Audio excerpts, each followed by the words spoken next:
Après 3 ans passés dans une prison chinoise pour avoir pris part à des manifestations en faveur de la démocratie, Zhu Qing sait qu'il a de la chance d'être en vie. Un jour, un prisonnier condamné à mort peut se battre avec vous jusqu'au sang pour un morceau de pain moisi. Et le lendemain, il est emmené et exécuté. D'après le rapport d'Amnesty International, il y aurait plusieurs milliers d'exécutions en Chine chaque année.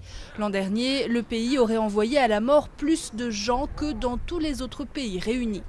Mais Amnesty se refuse à donner une estimation plus précise du nombre total d'exécutions, appelant Pékin à plus de transparence.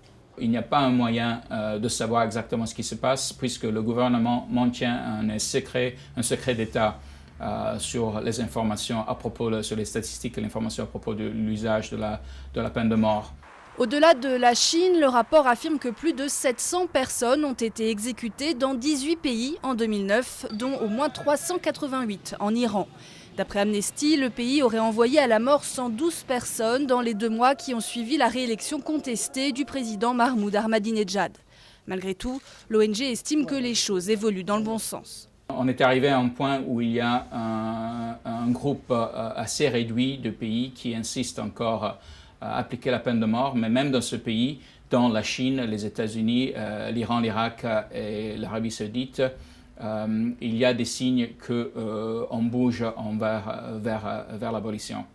L'an dernier, 2 pays, le Burundi et le Togo, ont aboli la peine de mort pour tous les crimes. 9 autres l'ont abolie pour les crimes ordinaires et 35 États qui la conservent dans leur législation ne l'ont pas appliquée depuis 10 ans.